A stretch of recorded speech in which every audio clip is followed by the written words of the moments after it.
Hi, everyone. This is Emily Corlin from the Water is Love team, and we have a surprise extra talk for you with also a surprise guest to us today.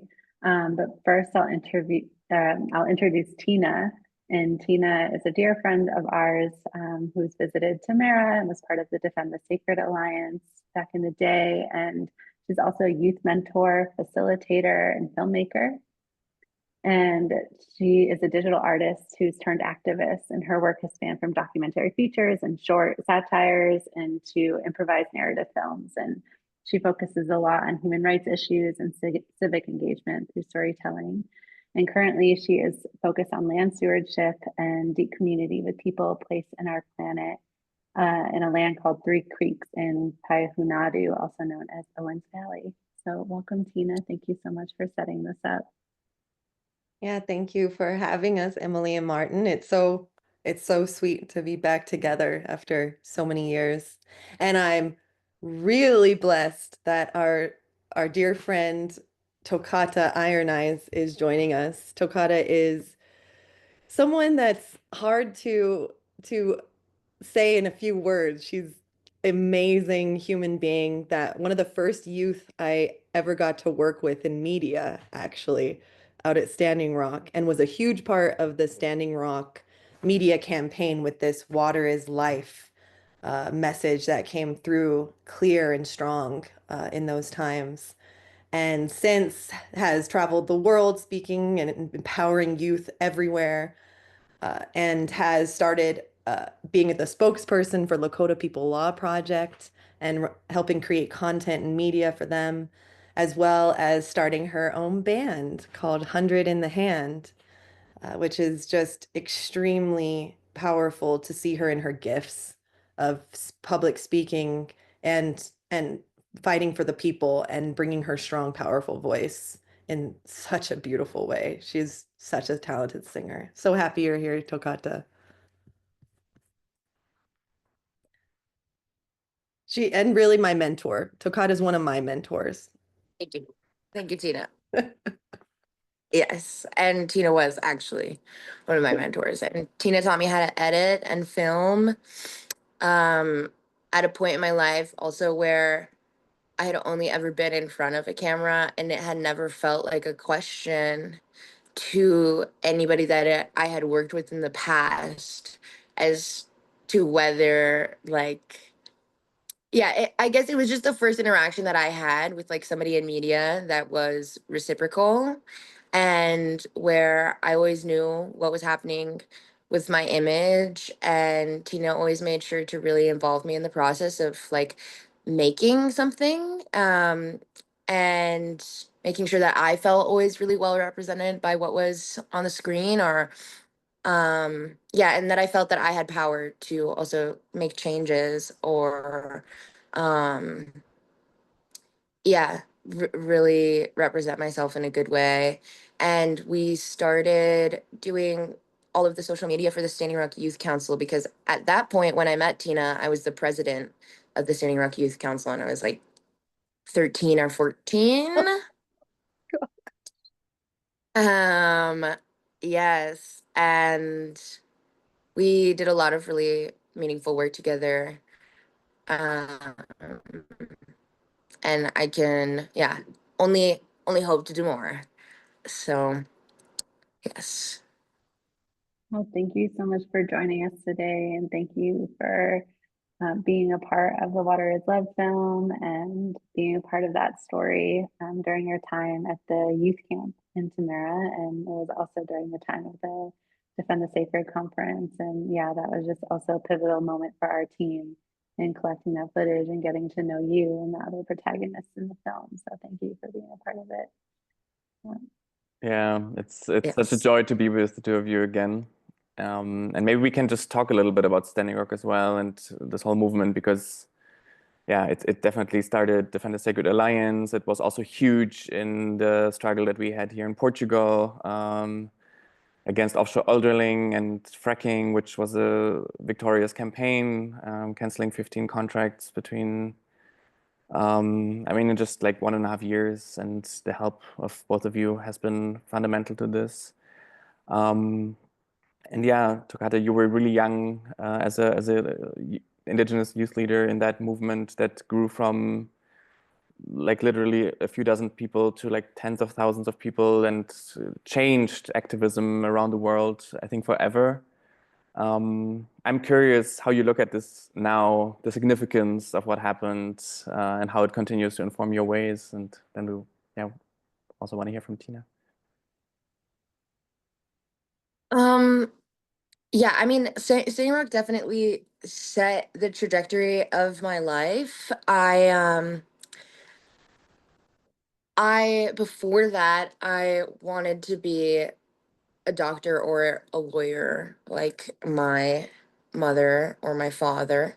And I still may go to law school at some point simply because federal Indian law is something completely different than American regular law that usual citizens have to abide by. Um, and even Americans right now today, you know, if you don't learn what your rights are and if you're not there defending them, like we are in a political climate in the US where they will be taken away.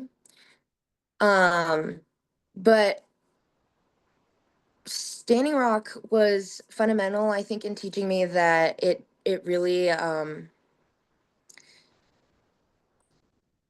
like your faith and your conviction that in what you're saying and in what you're doing, it means everything.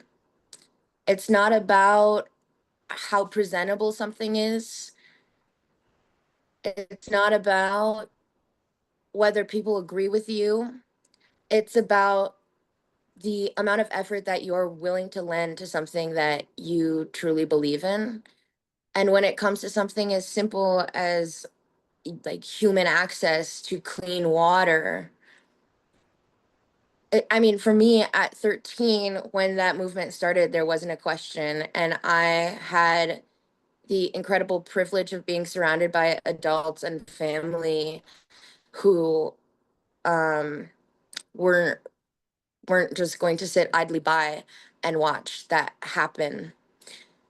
And unfortunately today, I mean, it's a super rough situation because that pipeline, the Dakota Access Pipeline that the Standing Rock movement fought against, is now currently pumping, I think it's something like 600,000 barrels of oil a day.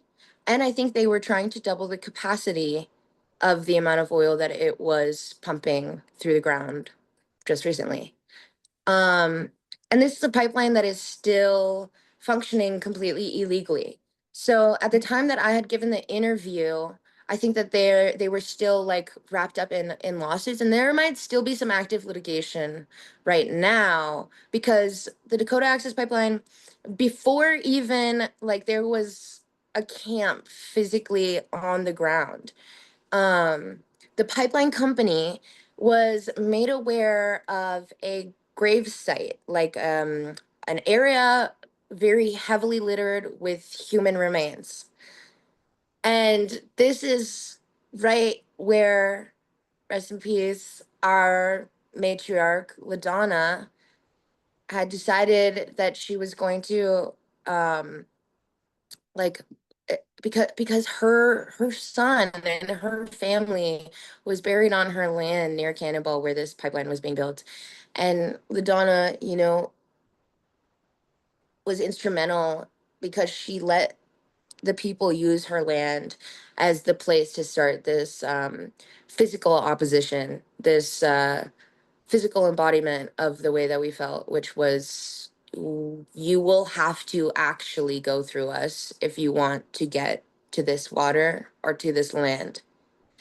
The pipeline company ended up removing, not specifically on LaDonna's land, but they removed several other grave sites in the process of getting um, their construction ready. And it was like the first thing that they did was to try to remove the bones from the earth so that there wasn't actual physical proof anymore to show, right? Like if somebody else were to come and fact check the Indians, there were no longer any bones there where they said they were. no artifacts. And to this day, they just don't have their permits. They don't have their permit. It was illegal for a long time. They didn't have an environmental impact statement. Anyway, so it's a very controversial project to this day. And I'm of the belief, like, while that pipeline is pumping oil through it, that the Lakota people of Standing Rock, the Standing Rock Sioux tribe is entitled to compensation for the state of constant risk and emergency that it exists under today. I think if I remember correctly, these are like statistics from when I was like 12 or 13 that I learned, but it would take something like 10 minutes to get into the school's water system in Cannonball. And then it would take something like 20 to get into the entire community of Fort Yates. So and we hear about pipelines breaking in the Midwest like every other day at this point. And I think the pipeline company Energy Transfer Partners makes something, they've already made $1 trillion off of this project. Meanwhile, we exist in forced dependency on reservations. We don't have access to clean water. We don't have access to sustainable energy. We don't have access to the fruits even of the pipeline. And something needs to happen. And I think that there's so much, a lot of people really romanticize what Standing Rock was, and therefore I think forget about the current situation of the people that live there. And my family is from there, and I go there all the time, and it is a carcass of a place. Yeah,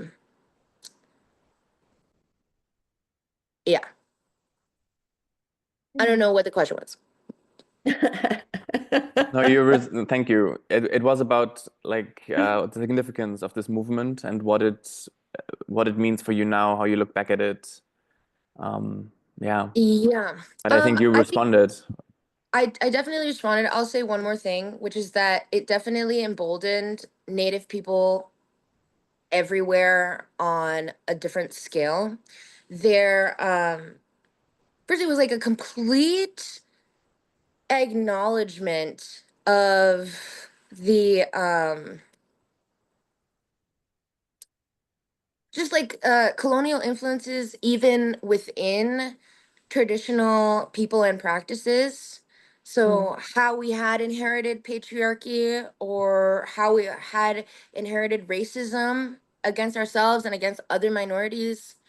There was this reckoning in the young people that was like, we're going to fix this because we have to figure out who is our team, who are our allies, who do we walk with in solidarity inherently, because we exist here under the same oppressor.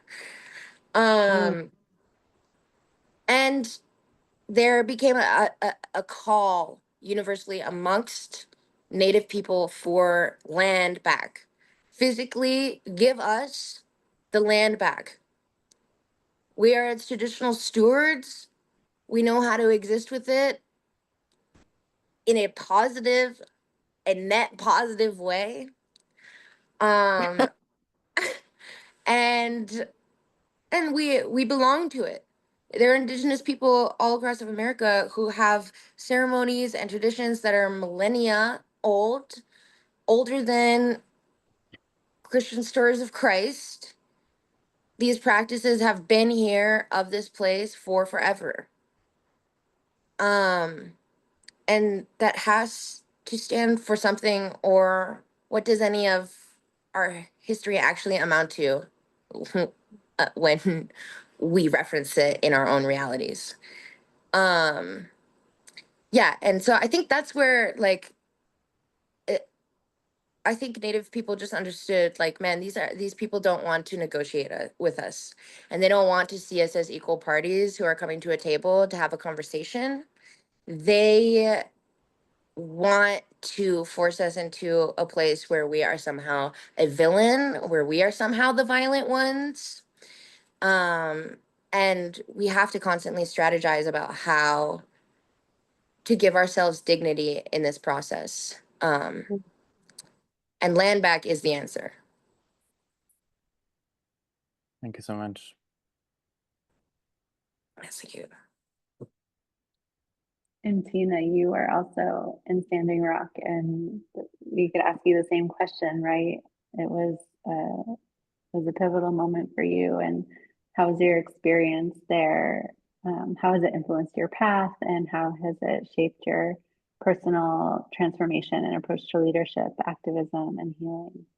Oh my goodness. Yeah. Got me all emotional. Just hearing you, Tokes. Yes, Standing Rock is such, I mean, it'll be 10 years next year that Tamakawa Stewi Ladonna Brable Allard put out that call in April to bring everyone to stand, and coincidentally the same time Facebook Live launched, which is interesting because it was the first time like grassroots media, Indigenous people had the power of media in their hands and could really tell their story unedited. And that to me is extremely powerful as an editor, understanding how I can craft a story very however I want when I put things together. But for me, man, Standing Rock was a spiritual shift in my trajectory, in my work, in myself, really a molecular change. Something happened when we went out onto that land, and there was a common prayer for water, a common prayer to come together and stop these extractive and dominating systems that really put profit over people, place, animals, beings, everything. And it was so powerful to be in community together. I think that was the biggest thing at those camps is we were all a community. We all understood our intention. We all understood why we were there. There was a focused purpose. And I think human beings are longing for meaning. Human beings are longing to be a part of something bigger than themselves and to give to the world. I think that's a part of what it means to be human. And I think we found our humanity there. I found my humanity there. And after those camps closed, and I got to work with the late great Myron Dewey with digital smoke signals, and I tried to go back to life, like this idea of life. I tried and I couldn't. I left my entire life. I left everything behind. I gave away all my stuff, and I moved to Standing Rock. And that's where I was so blessed to spend a few years with Tokata and to have an experience living on a reservation, as Tokata spoke to, which is so beautiful, with the like getting to pray and be in this culture, but also understanding what the United States has done to our Indigenous relatives really hurt me, and it upset me, and it lit me on fire. And so what Tokata says, the water gave me fire, but what Tokata said about land being returned back, that's what it did for me. It put me on a trajectory to help be where I am now today, almost 10 years later, helping return land here in Payahuunadü, the place where the water always flows. It's owned 95% by the city of Los Angeles.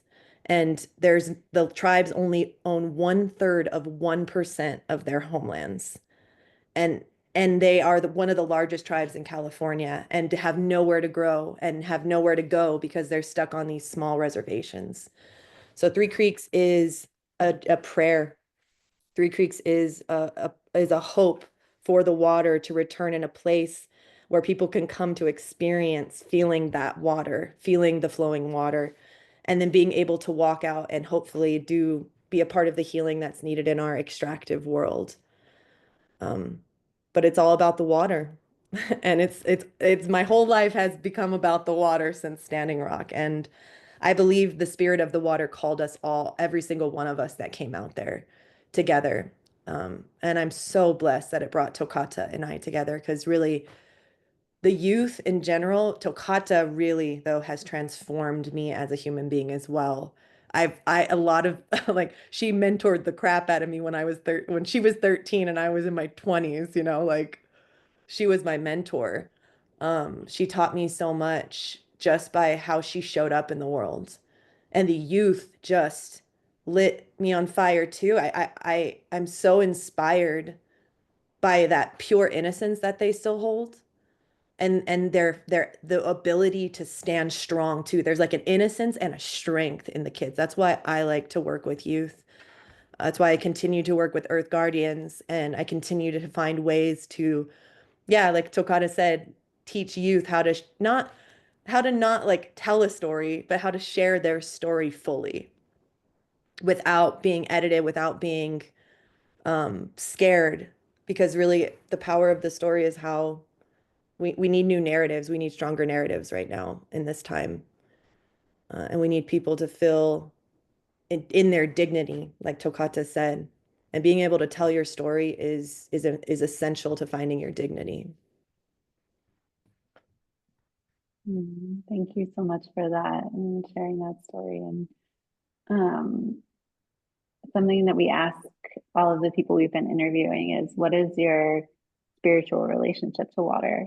And how has that moved you in your own work and in your life, in the way that you are in the world?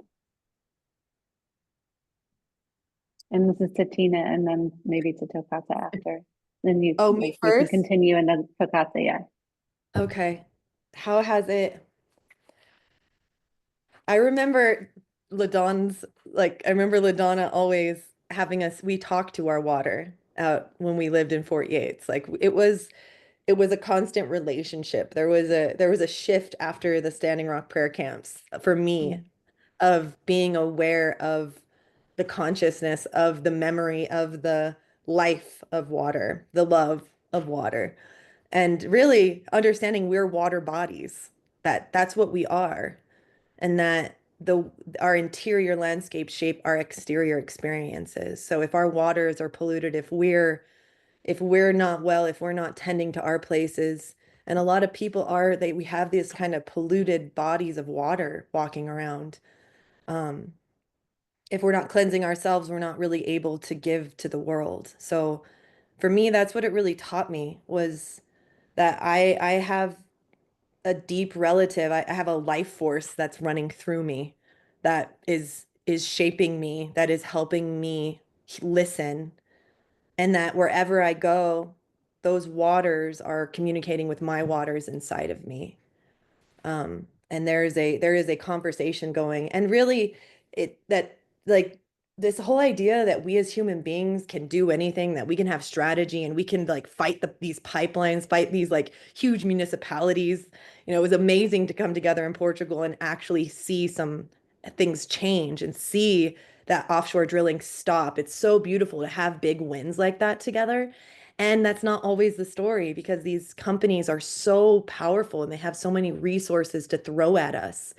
But to me, I think the power of prayer and in relationship to the us being bodies of water, it's more on a spiritual level, these wars, but again, not wars, these it feels like battles sometimes, but these reunions, like we really need to be reuniting around water and we need to be reuniting with our waters and with each other. We need each other. We need the water.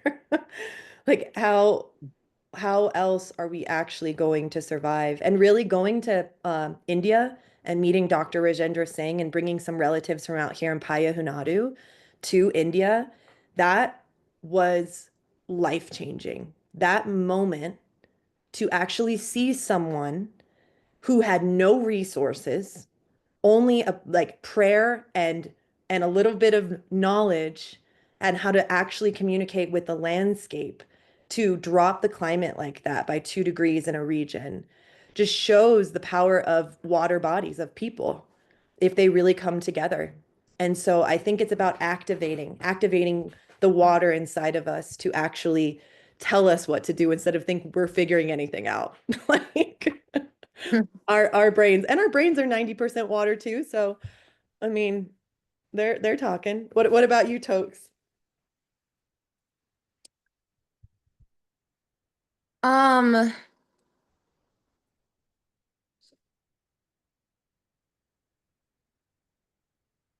is the way that my relationship changed with water after Standing Rock, right? That was the question. In general, what is your spiritual relationship to water and In how general. it helps you move in the world? But however you want to answer that, yeah. Very good. Yeah. I mean,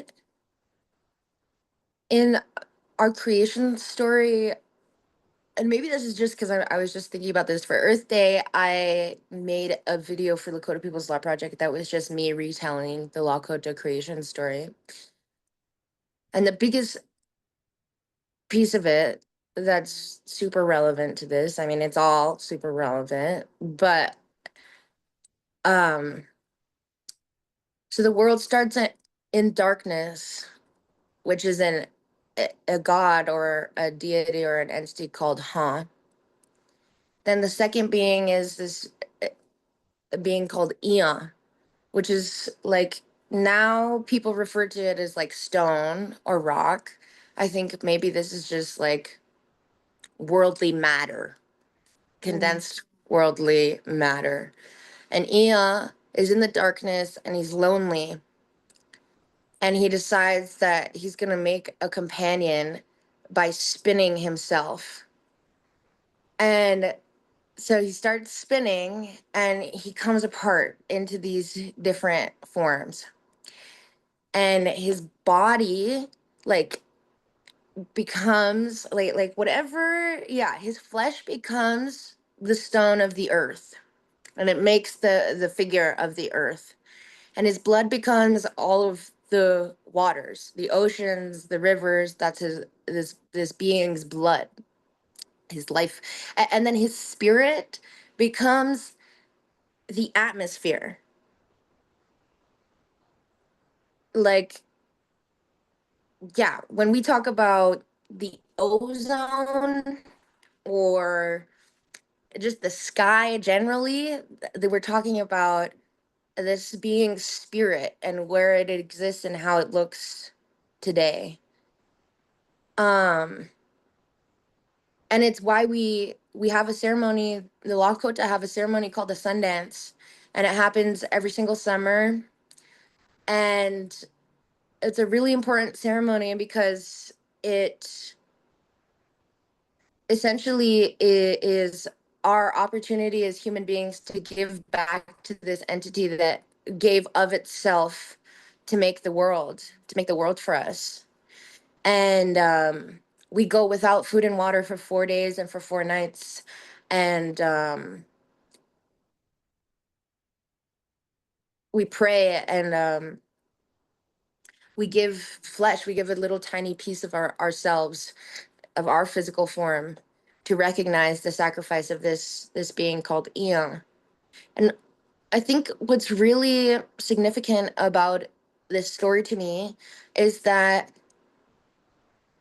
it really, like, water was always here. It might not have always looked like this, right?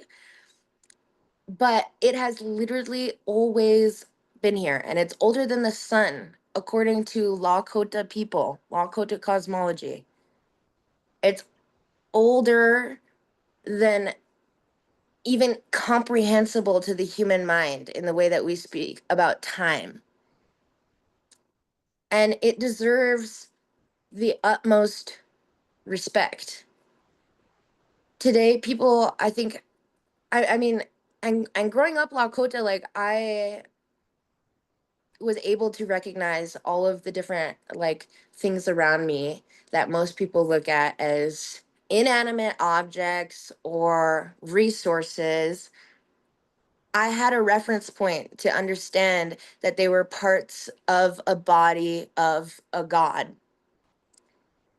Hmm. And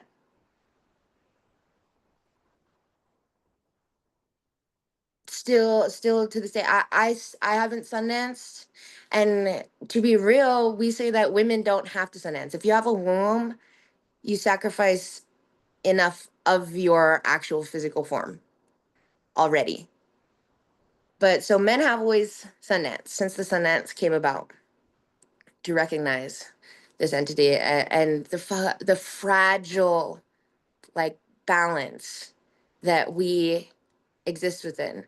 And these gods aren't perfect, and they don't but they're not good or bad. They're just super powerful, and sometimes they're volatile, but that's why they demand respect from us.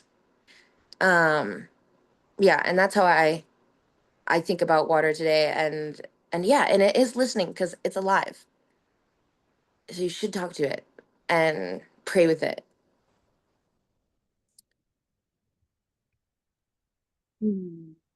Thank you for that. Yeah, in the film we have the song Agua y un Ser, Ten Memoria, Ten Saber, Ten Alma.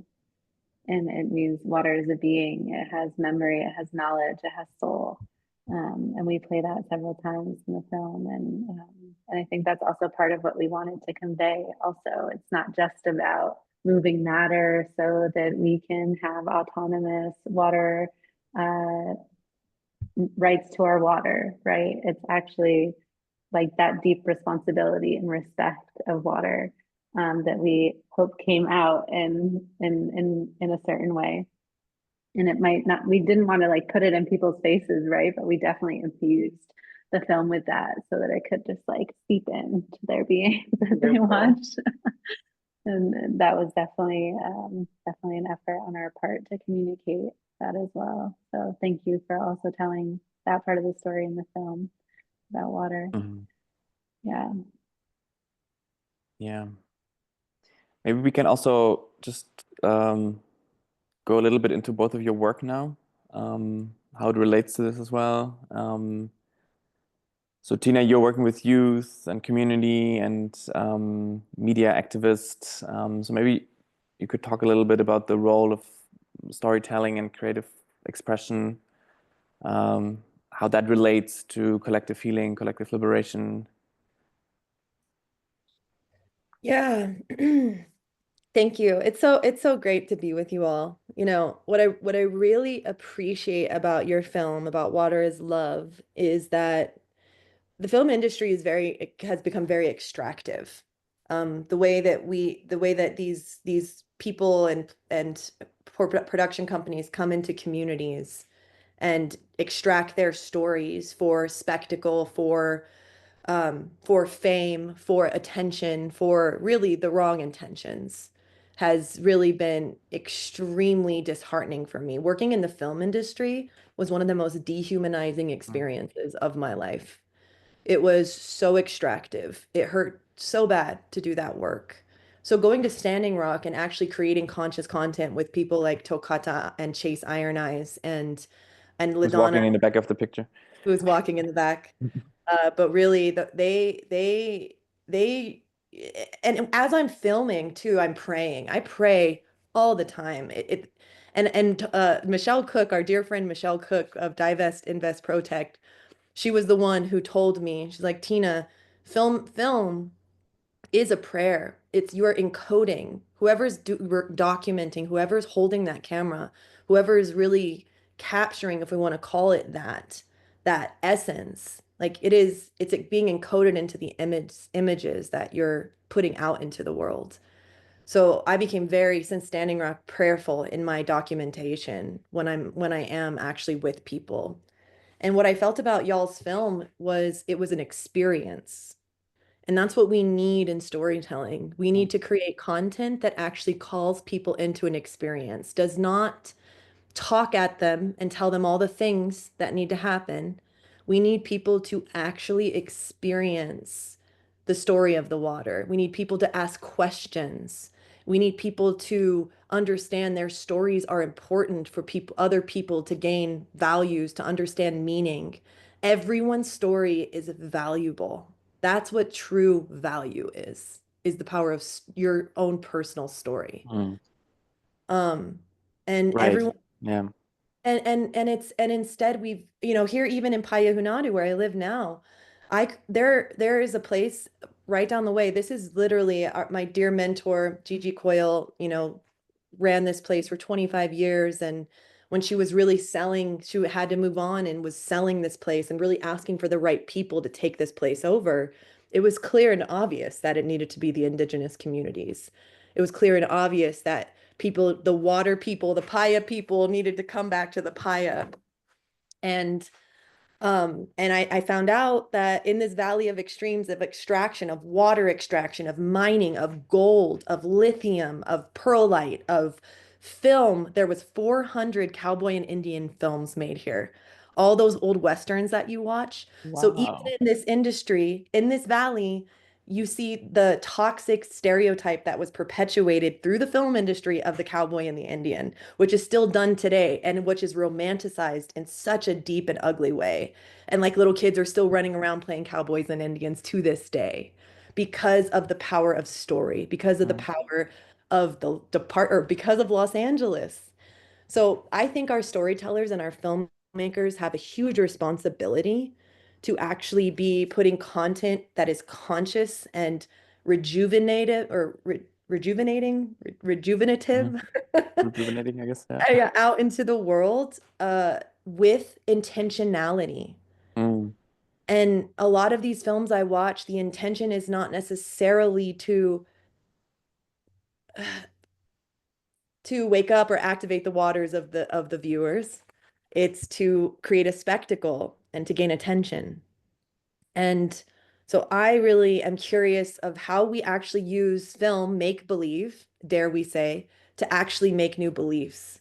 And I know we can. I know it's possible. And your film was the closest thing to what I've been dreaming about Mm.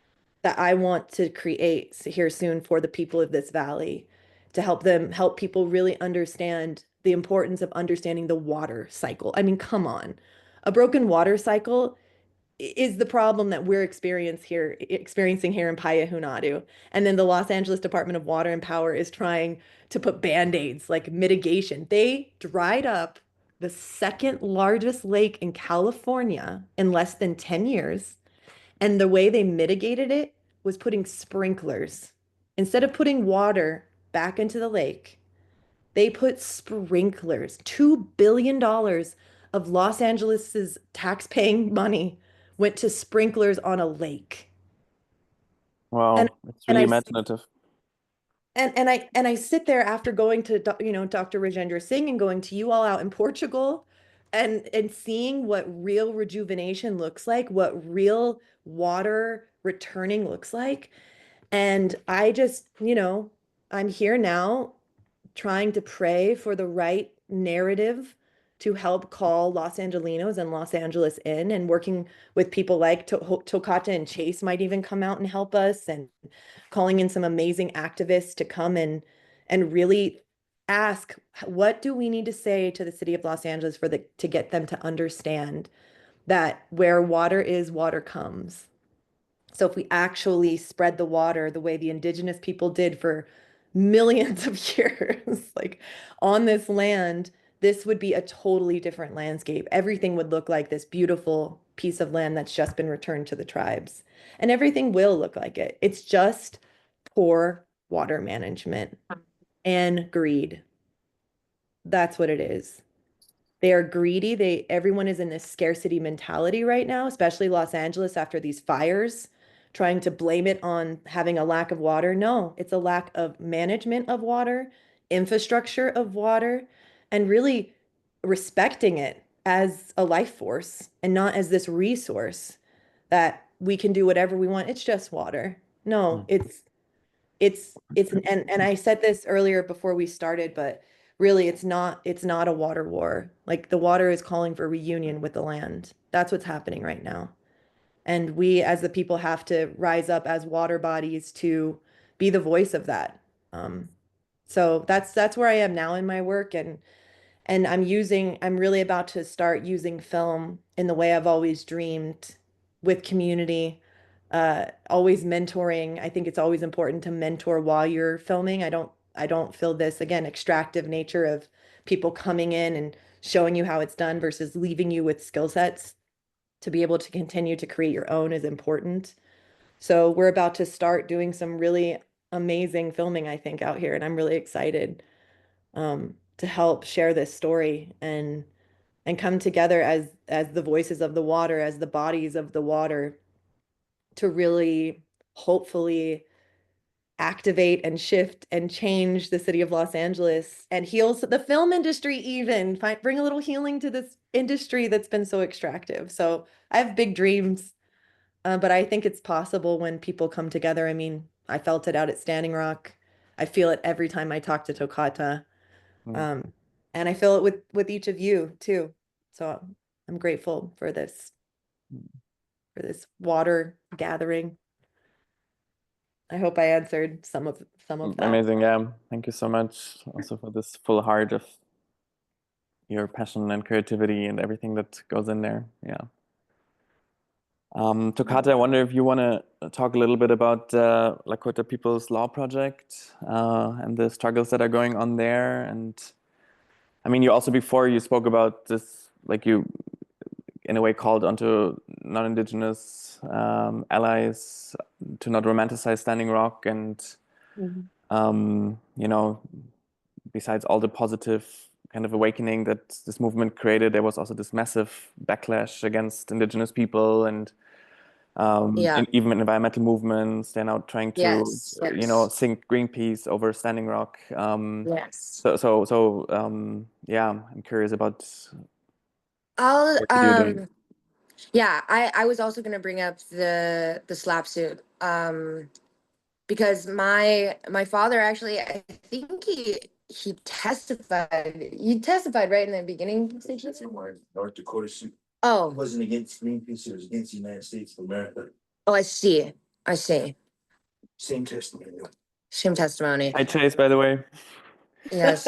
Well, he was supposed to testify at this Greenpeace thing, but I think it didn't end up working out. Also, probably because if you're a white, like, conservative North Dakota jury, it's probably not going to help the sway of Greenpeace, all of these like rogue New Age hippies, if there's like a Native person who has explicitly called for the return of Native lands. You know what I mean? Like, if you're trying to curry favor with those folks, you probably don't want Chase Iron Eyes' voice very loud and imminent in the space. But what is also, I wanted to say, just to Teena's point about the importance of filmmaking, I mean, like, more than like, I don't know. I will just say that filmmakers in the industry today, and specifically and especially for filmmakers in the United States, it is more than just like being true to yourself and like your passions or whatever. It's like, no, there is a film and like cinematography like section of the Pentagon that specifically works with Hollywood to talk about the making of American propaganda and how to uphold the image of America as a violent global superpower that commits war crimes across the globe, and how to revamp its image in that process to its citizens who are also being abused and neglected by these warheads. And so filmmakers like Teena this is what I'm trying to say, is there are more than necessary. There is a complete deficit of people who understand that there's processes of indoctrination that we all live and exist within, and if you can't deconstruct them for yourself, how are you supposed to do productive work to counter any of that? Yeah. So I mean, it's really important, the work that you guys are doing, and we are fighting against a substantial enemy, and yet Um, I don't even know if it's like substantial. They're great in numbers, but they just don't know better yet. And that's the part that I think keeps me a little bit sane, is like remembering that not everybody has these violent intentions, even though many of us experience the violent outcomes. Um, yes. Mm. And the work that I do now for Lakota People's Law Project. So my I mentioned a little bit about talking about trying to get compensation for the people of Standing Rock, because they move oil through our territory every day. And that is our territory according to treaty law. And according to the US Constitution, treaty law is the supreme law of the land. We are owed. And of course, like, in the meantime, it would be super nice to get the pipeline shut down and out of the land. Obviously, that's the prime outcome that the people would want and need. But when you have a community of people who are living in extreme poverty in a destitute rural place in the Americas, any resource helps. And thinking about how to make life easier for the people who, like I said, have to live through the violent outcomes of the miseducation or the stagnancy or complicity of the average, like, individual. We at Lakota People's Law Project are thinking about different international lawsuits that for human rights violations that we could maybe bring about. Or coming together to create another credible lawsuit on the basis of our treaty rights, because a lot of the times you can't get cases that deal with treaty rights sort of through the front door and onto like these bigger stages like the Supreme Court, because so many people think about treaty law as a myth, or think about native sovereignty as a myth, which it isn't. And but I mean, it will be if people don't fight for it tooth and nail, like Lakota People's Law Project. And specifically, the work that I do has revolved around media making. So figuring out how to explain to people, whether it be about different relevant historical events, like for example, today is May Day, and I made a video about the Native workers who were relocated during, I think, the 50s and 60s. Maybe there during the 50s and 60s there was talk by the US government about the termination of the federal Indian. So federally recognized tribes wouldn't have existed and people would have assimilated. Instead, because the natives were like, nah, um, they incentivized native people who are living in this, um, you know, these destitute circumstances, like even then. And some reservations had begun to become economically sustainable on their own. But in the 50s and 60s, when termination was on the board again, I think it really scared everybody. And then when relocation was incentivized, they were like, if you come to these big cities, we'll give you a job, we'll give you a place to live, and you'll be secure if you come here. And so a lot of people did. My family, my mom's side of the family ended up in California, which is where my mother grew up till like, I don't know, like from the ages of 3 till she was like a teenager. And my family from Standing Rock, my dad's side of the family, they ended up in Rapid City, which is the like border town of the Pine Ridge Indian Reservation where my family lives today. And in Rapid City, there was a work camp along the creek. And this is where my grandma and grandpa, as babies, grew up in these canvas tents along this creek. And their parents would go off to work at the sawmills and at like canning factories, all of the grunt work that the white constituents of Rapid City don't want to do. There was an influx of Indian workers now to do these jobs, but Rapid City did not provide housing. And so this tent city was created.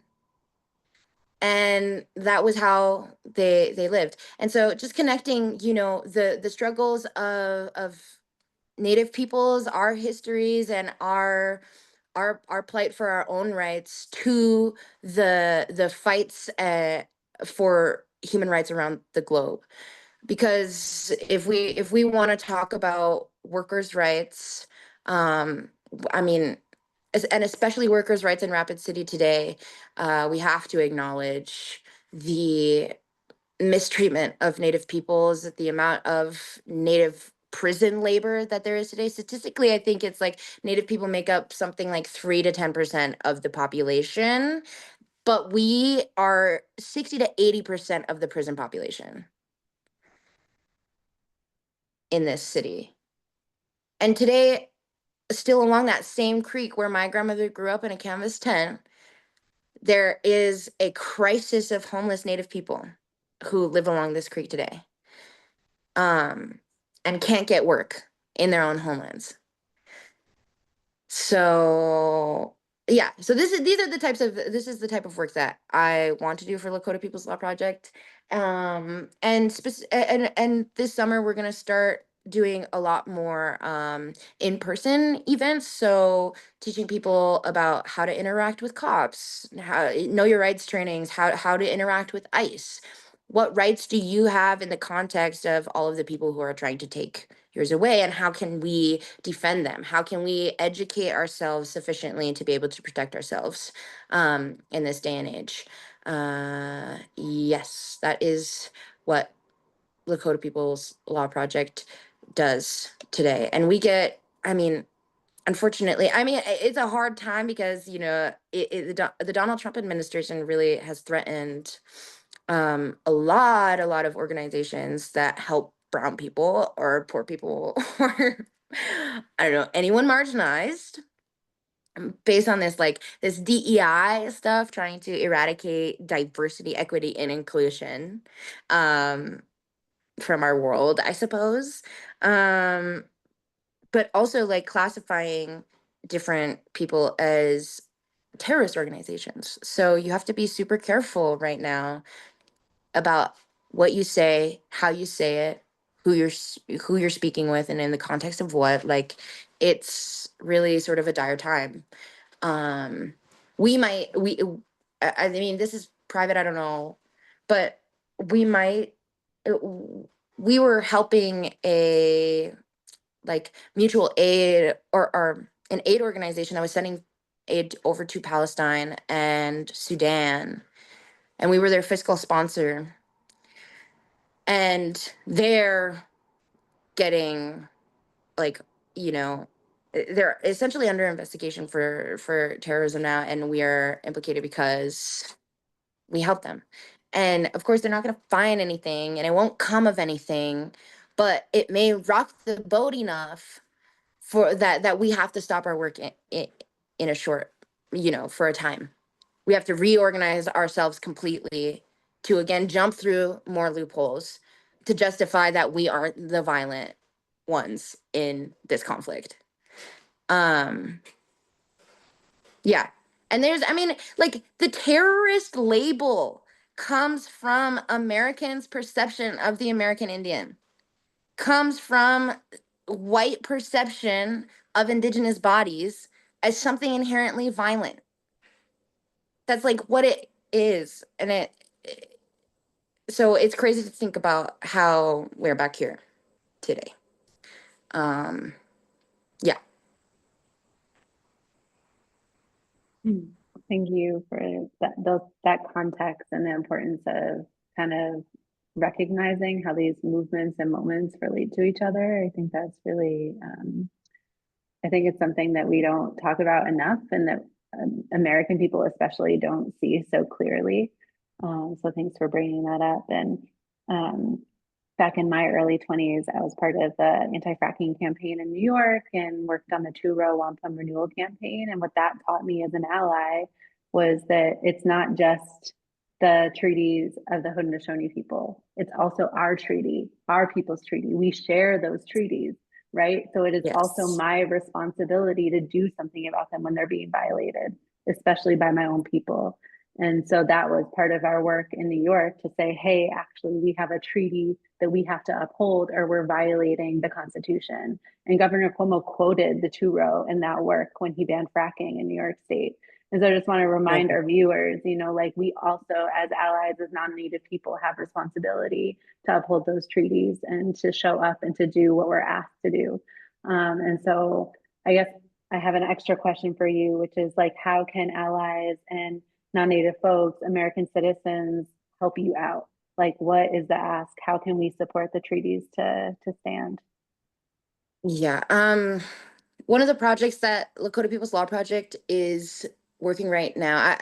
I told you about this international claim, but we've essentially coalesced a group of traditional Lakota elders and holy men, because the tribal governance sort of portion of it is completely separate from traditional tribal leadership. These are different bodies of people. One of them has white political sway and can talk to other bodies of government. Then there are the actual recognized individuals within Native communities who are there maintaining our history and traditional ways of life, and who are helping the people constantly without resource, which are these holy men and these traditional elders. And like these are people who could tell you who and how far back in their bloodline was there to meet with colonizers to sign these treaties. And they can tell you every aspect of what it means to have signed the treaties. And we are working with them to create media content so that we can educate not only ourselves, but like you said, Emily, our allies about what specifically does it mean, and what are we talking about when we talk about treaty law. And I would say, yeah, honestly, like, I mean, not to toot the own horn, but I do think that the work that Sacred Defense and Lakota People's Law Project do is incredibly critical at this moment. And I know it's super dangerous for a lot of us to do, like, civil disobedience or to really get on the ground and in the face of these people, but educating others on in preparation for the time when that is inevitable is going to be super important. And I would say, yeah, if you can, donate to Lakota People's Law Project if you have the means. If you don't, find out the situation of the Indigenous people wherever you are, and just start asking around about what the situation is like for them today. Because sometimes, like, we just coming from different perspectives have, you know, different outlooks or methodologies on how to address a certain issue. And if we can be the ones who instigate or embolden Native people to take a stand on these either legal pillars or just the fact that Native peoples have a right to um, to the lands that they're on because of their what do you call it? Like being there before somebody. What is that? I don't know. Their sovereignty. um, yeah. Um, and just and however you can, making that a relevant part of your day-to-day conversation and the way that you look at the land around you. I think even just recognizing that like there should be a friction. It shouldn't feel easy to exist in the world knowing that Native people are consistently kept out of your worldview. Our histories and our experiences you are being gaslit to disbelieve us. And giving and affording some of your time to learning Native history, I think will move mountains. Yeah. Thank you.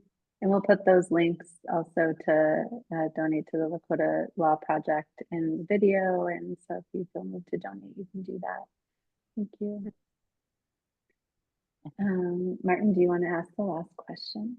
Yeah, maybe just as a last question, Tokata mentioned land back as something that really was catalyzed through Standing Rock. Teena mentioned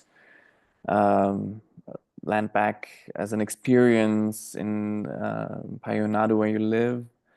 I wonder if you could briefly talk more about this experience. Maybe Teena, you want to start about to say more about the experience there, and also ways that people can support. Yeah, I'm really And maybe also the grateful. significance of like what it taught you. Sorry. No, yeah, thank you. I really am just so grateful to be on a call with you again, Tokata. Feels like a historic moment in our story, coming back around a film, Water is Love. Um, yeah, it is really like as I even think about it, it is really challenging to sit what's happened to our Indigenous relatives in the United States and to sit with the fact that this injustice continues and we go about our days like nothing's happening. And that there's not been a true acknowledgement of the violence of ripping a people from their homes, their places. You know, the executive director of the Owens Valley Indian Water Commission, who I work very closely with now, Terry Redow, she when we were doing a film for Three Creeks, she said, you know, our people, Indigenous people are put in places for a reason. They're put in these places. The language comes from these places. The ceremonies come from these places. The songs come from these places through these people. So justice will begin when we begin understanding and remembering that we have to bring people back to their places. That these places we belong to the people, or sorry, we belong to the places. It's not the other way around. Nothing belongs to us. That is an Indigenous worldview that has been lost in this colonial, extractive, dominant like system that we've been forced into. And because we're in these systems, we're in these buckets, we're these crabs in these buckets, like have become extractive and dominant and all the things that the system wants us to be. And it's a part of we have to take accountability for ourselves and sit with the grief of what has happened here in the United States. And I really wonder what true accountability will look like, true intentionality to say, I am so sorry this happened. This is unacceptable. Not even this happened, that this is still happening. Like, that's what we really need to say. Historical trauma is not something that happened a long time ago and get over it. Historical trauma is something that happened a long time ago and it's persisted, but it's become insidious and it's become invisible, but it's still happening. The genocide is still happening. Displacing people is still happening. That is not okay. And the United States has made it a point to assimilate every immigrant that's come to this country, disconnect you from your culture, disconnect you from your roots. Even the language of English is so disconnecting because it comes from roots of all these other languages. So I really feel just like people, just like the water called us to Standing Rock, just like Like, I love that being a piece of God. God called us, Creator called us. I feel these places call the right people to the places in order for justice to happen. And I feel blessed to be this crazy, weird instrument in a small piece to help actually return only 5 acres. It's only 5 acres of land back to the 3 different tribes in the Owens Valley, so-called Owens Valley, Payahuunadü, the place where the water always flows. That's what this place is. It's the place where the water always flows. So working with the Owens Valley Indian Water Commission and being a real ally. And also, I think Tokata taught me about allyship. Chase taught me about allyship. LaDonna taught me about allyship. And I think also Tokata also taught me about partnership, not just allyship. Like, what does it mean to show up in partnership too? Like, and that mean is like, that is full force. Like, I'm going to understand my part in this and I'm going to show up the best way I possibly can with grace, with dignity, with making sure that I hype. I'm realizing that's a big part of my role. I hype people up. I see people and I go, "You're a leader. How do I help you? What do you need? How do I become of service to you?" And this land, returning this land, I'm still blessed to live on this land, and we talk about this a lot. Land back looks like a lot of things. And this land has become a community center, a community hub, an education center, a place where ceremony happens, where songs are sang, where people can come and rest and heal and put their hands in the ground and touch the earth and slow down a little bit. And for me, that Gigi, who I met through Defend the Sacred at Portugal or at Tamara, like she taught me that when I first came here, slow down. And this land has taught me what it means to be committed. And I don't think very many people are committed these days. I think we want to show up and be a part of something big and, talk about it. A lot of people did that. We joked at Standing Rock about weekend warriors. I think we called people that came in, oh, I think I'm cutting out just for the weekend. Um, and this place, I've been here for 5 years now, and I feel this place has taught me what commitment really means to like be in love with water, to be in relationship with land, to be in deep prayer, in deep listening, and to take myself out of that and understand that I'm a part of a community. And we got to get over this idea of a hero's journey too, by the way. In the film industry, they teach this, that it's a hero that comes and saves. That's what this whole white savior stuff is. It's one person that comes in and like saves the day. But really, I hope I'm still here because my Wi-Fi I think I'm getting too excited. No, we can hear you. Okay. Uh,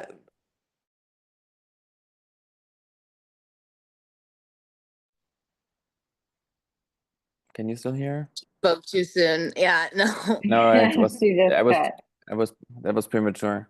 We can't hear you now. Yeah, we can't hear you. We can It's see like you. we can see your audio I cut can out or see you. can something. you hear me now? Yeah. Yeah. Okay. Sorry. Yes. Thank you. Oh, it says my internet's unstable. It'll hopefully come back. But what I was saying was it's time for us to stop this false narrative that it's a hero's journey. Like that's what the whole white savior thing is, right? One person trying to come in and save the indigenous people. It makes me sick when people come up to me and they're like, "Oh, you're working with indigenous communities." Like it's some like child like I can't explain it. Tokes knows what I'm talking about. It's like it's so annoying. Yeah. It's so No. It is. out of dignity. These are the strongest people I've ever met in my life. These are the most resilient human beings I've ever experienced, who are the most prayerful, most connected. And that's what I long for. I long for us to stop with the hero's journey and start with the community journey and understand that it's about us coming together as a village. And as a villager, it's whatever it takes to actually have this, like what's happening right now. My partner Jen and I did whatever we had to do to return this land to the people. And it was tough. It was a tough 3 years, but it happened. And because of that, and because of the allyship and the partnership with the local tribal nations, my God, it's been healing for everyone. And really, I feel it was like a domino effect. Now there's more land returning back. There's more people calling lawyers and asking, how do I will my land back to the indigenous people so they have their land back? There are people starting to understand that we're all human beings and we need to relate to our humanity more. Like we need to relate around water, around land, around these things that are bigger than ourselves, and understand, what happened at Standing Rock. I heard stories, Tokes, of the sacred hoop, like this, all the colors coming together to actually bring healing to our world. And I pray that that's what I know that's what we stepped into. We just have to find our part, find our role, find what is ours to do, and not insert ourselves in places that are not ours to do. And that takes deep listening, takes deep conversation, deep self-reflection, all things that I feel all the Instagram and TikTok and all these things are distracting us from prayer, from being with ourselves, from asking what we do, and really understanding how we make our decisions. And we should all, as allies in the United States, be making the decision to find out, like Tokata said, how we can support returning people back to their homelands, because it's the first step towards healing in the United States. It is, it is for me personally, and I've seen it, and it's Yeah. beautiful. I Thank also you. just think or I'm sorry, not beef. Is it No. Teena? I also Yeah. think that like it's so. I mean, and that's just 5 acres. You know what I mean? Like think about the trajectory of us. Like if we can work together to do that, you know, times a million. Um, and just the amount of private landowners. I mean, it was the whole point of the U.S. I know, but like there's just so much that we can be more capable of. Nobody is coming to your door, like we are not knocking on your door with guns, like being like get out. No, that's what happened to us, and it is a projection of the colony that's how we perceive like what land back would be um in in a modern day, I guess. And that's just simply not the truth. And I've seen so many different private landowners just completely, like you were saying, like they either will it to native people, or you can also just give a piece of it back.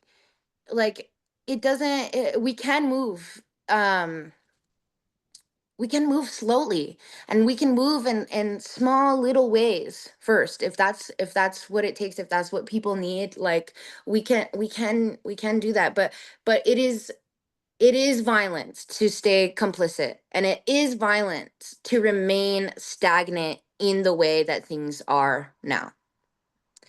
And I believe that it doesn't have to be um you don't have to like give your house to the tribe. Nobody's asking you to do that, okay? But we are asking that we work together today to figure out what would be just, considering the predicament that Native people are forced to live within in the United States today. What would be just? How is your reality inherently different from your Native counterparts? And how can we figure out a way to bridge that gap? Yeah, thank you for these words of wisdom and these calls to action and how we can be. And I just think it's really what you just said about the projection of what we think will happen to us as descendants of the colonizers, right, is an important point to make, because that's what we have done and continue to do also around the world as the United States. And so thank you for your work with the Lakota Law Project, and thank you for your work, Teena, and getting land back in sorry, Payahuunadü, and all of the work that you've done creating media. And yeah, and Tokata for being part of the film and your words of wisdom there. So yeah, we're gonna wrap up, and yeah, just it's so great to be here with you today. I'm so happy that you were the surprise guest, Tokata. because I haven't met you yet, and I've just watched you on the screen so many times. I'm like, when am I gonna meet this woman? Come on. Yes, Yeah, epic. so I'm glad you were here today. Thank you so much. Yeah, no, Tokata. excited to meet you too, Emily. Yeah. No, Tokata is really special and very, very important, and really one of the most powerful human beings I've met. And Iron Eyes for president one day, I pray. One of us. Maybe so. Yeah. Yeah, thank you, Martin. Thank you, Emily, and thank you really for making such a powerful piece to bring people around the water, to bring us back to ourselves, to really start asking questions. I think that's an important thing. We need to be asking ourselves questions and sitting in circle together more, and again, relating around other things like the water. Yeah, So no, thank you. it's such an honor to have you both, and also want to say, like, so much was now spoken from a U.S. context or Turtle Island context, and you know, I as a white European also just to acknowledge that, like, so much of it I also feel, because in Europe we often have this tendency to think, this is US stuff, as a way of superiority and kind of removing ourselves, but just to remember, like, how much of the stuff began in Europe, and how, like, Europe continues to be a colonial enterprise. So I also just want to, like, for Europeans, siblings listening to this, there's little translation that is needed, but essentially so much of this also is for us. And also a reminder on this May 1st of, like, how the struggle is international, how all these struggles are interconnected, the struggle for, you know, the liberation of Turtle Island with the struggle for the liberation of Palestine and all other colonized peoples, and how it is also like a struggle for the freedom of Mother Earth, as Standing Rock showed. So, and yeah, just so thankful to know of you, to be connected with your struggles, and yeah, sending greetings of deep solidarity for what you do, and I hope that we can continue to be in partnership. Yes, us too. Yay. Yay to partnership. Yay!